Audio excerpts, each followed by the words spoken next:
che batte sotto i nostri piedi. È la terra viva di Crocetta del Montello.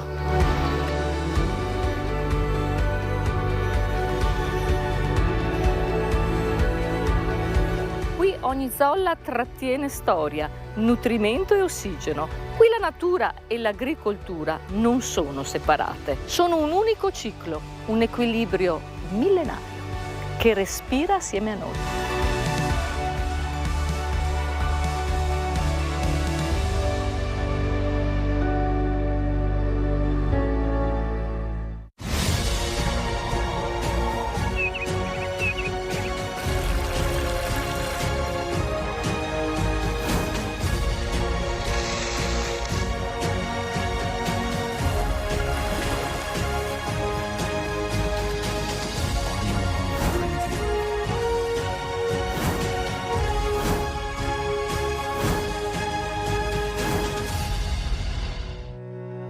Questo è il materasso verde di Crocetta, uno strato fertile di terra e radici, capace di trattenere CO2, filtrare l'acqua, assorbire piogge e ospitare vita.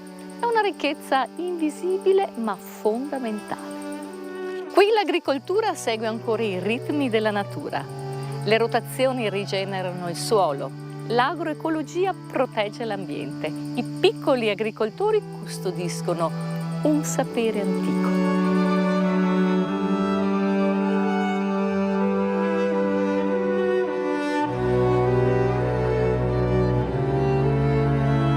Cementificare genera isole di calore con più 4-5 gradi rispetto alle zone verdi. L'aria si carica di polveri sottili, le acque stagnanti favoriscono le zanzare. Il nostro corpo, il nostro respiro ne pagano le conseguenze. Le casse d'espansione inevitabilmente formeranno ristagni d'acqua e sono l'habitat ideale per le zanzare, portatrici di arbovirosi, malattie virali trasmesse da insetti come dengue, West Nile, rischi concreti, già in aumento in Veneto.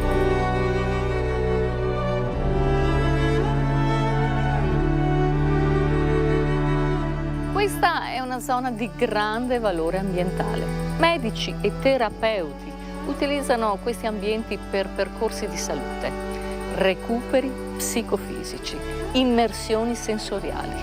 Ma se tutto verrà trasformato in un'area industriale o idraulica, queste pratiche non saranno più, mai più possibili.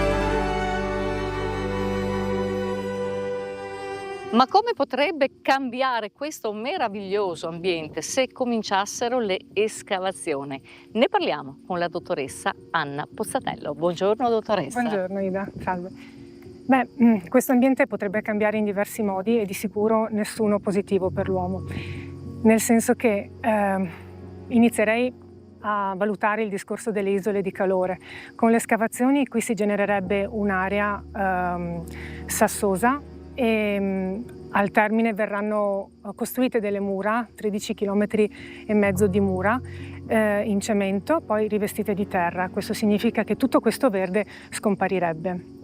Il problema che si genera quando scompare una zona verde e si sostituisce il verde con del materiale che può essere cemento o asfalto, questo assorbe calore durante il giorno e non lo dissipa completamente di notte. E gli studi ci dicono che la differenza di temperatura tra una zona verde e una zona cementificata può raggiungere anche dai 3 ai 10 gradi, mediamente 5. Quindi da che questa è una zona di refrigerio anche per le popolazioni circostanti, diventerebbe un'isola appunto di calore. Quindi adesso al momento attuale ci sono anche dei progetti per rinverdire le città e ridurre, abbassare la temperatura in città. Qui, che il posto è già perfetto, verrebbe completamente sovvertito per circa 550 ettari.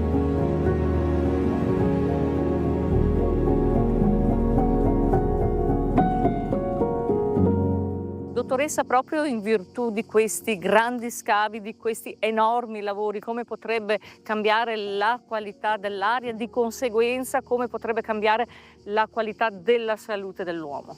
A noi medici per l'ambiente di ISDE è parso abbastanza chiaro un fattore preoccupante, nel senso che togliendo una zona verde come questa si toglie un fattore ammortizzante le polveri sottili, perché il pulviscolo, il microparticolato PM10, 10 micron, PM2.5 che è grande 2.5 micron, viene intrappolato dal verde, che siano latifoglie, che siano conifere, e questo depura in qualche maniera l'aria. Qui si creerebbe una situazione opposta, si depriva tutta la zona del verde e si iniziano lavori di escavazione che generano essi stessi, tra i macchinari e proprio gli scavi direttamente nel greto del fiume, generano comunque polveri.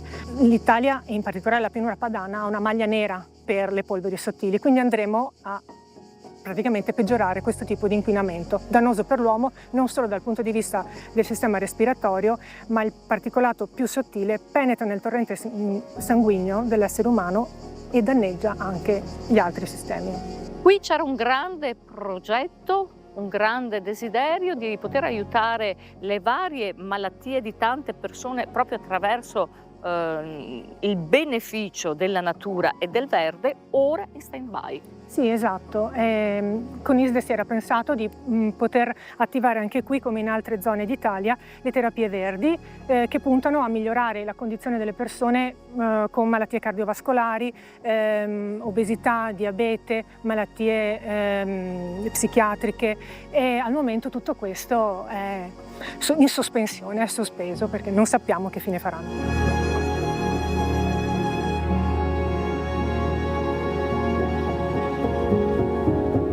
Ogni creatura che vive qui, un lichene, un piccolo rospo, una pianta pioniera, ha un ruolo nel sistema. Biodiversità non è solo bellezza, è stabilità, prevenzione, resilienza. Dottoressa, la biodiversità ci difende.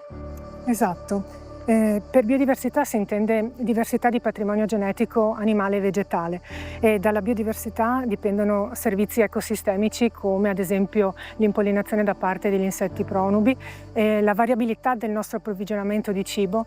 E per biodiversità non si intende soltanto però ciò che noi possiamo effettivamente vedere o toccare. Per biodiversità si intende anche la diversità del microbioma di un certo luogo, cioè l'insieme di batteri, virus o funghi che sono presenti in una certa zona. Uno studio finlandese ormai diventato famoso ci dice che dei bambini che giocavano in un asilo con zolle riportate dalla foresta finlandese, a differenza di bambini che giocavano in cortili di ghiaia, si è scoperto in sostanza in loro un microbioma più sano. Microbioma più vario vuol dire più sano, e più sano significa sistema immunitario maggiormente in grado di far fronte a infezioni esterne e a varie malattie. Quindi di fatto biodiversità significa maggior salute per l'uomo, e questa è la cosa fondamentale.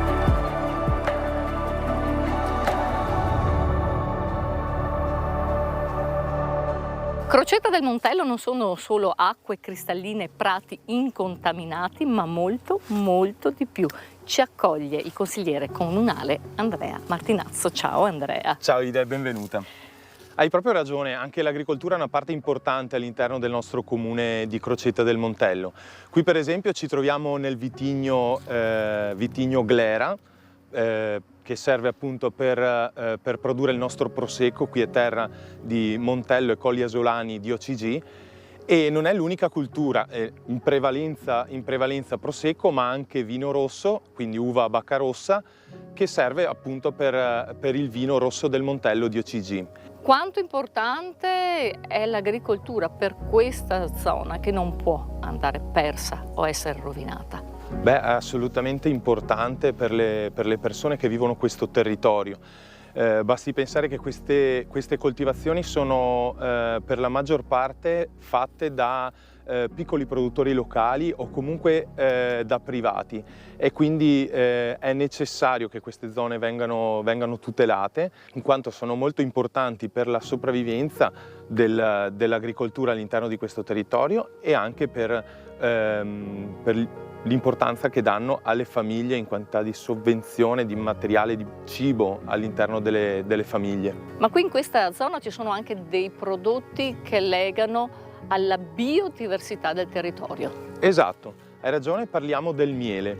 Il miele, noi abbiamo intrapreso una strada molto importante con un progetto che si chiama Api Pro e noi come comune di Crocetta del Montello, assieme ad altri comuni e enti istituzionali del territorio e anche atenei, abbiamo dato a un agricoltore del nostro territorio la possibilità di sperimentare su circa 18.000 metri quadri, sono quasi 2 ettari, appunto questo collegamento tra api e biodiversità. La biodiversità la troviamo nelle grave di Ciano. Le api verranno messe delle arnie prossimamente e verrà studiato appunto il comportamento di questo animale nei confronti dei fiori, delle piante che ci sono all'interno del nostro territorio. Andrea, cosa comporterebbe la costruzione di queste casse di espansione in un territorio come questo? Beh, comporterebbe innanzitutto una lenta e inesorabile contaminazione del suolo dove stiamo camminando, perché appunto il suolo recepisce l'inquinamento e poi lo passa alla pianta e anche la pianta di per sé assorbe quello che la natura offre. Se in questo caso offre inquinamento, non fa altro che assorbire delle sostanze cancerogene. Ida, ma dimmi la verità, a te cos'è che piacerebbe? Un prodotto sano e naturale oppure un prodotto contaminato da sostanze cancerogene? No, un prodotto di questa terra, così, la terra di Crocetta del Montello.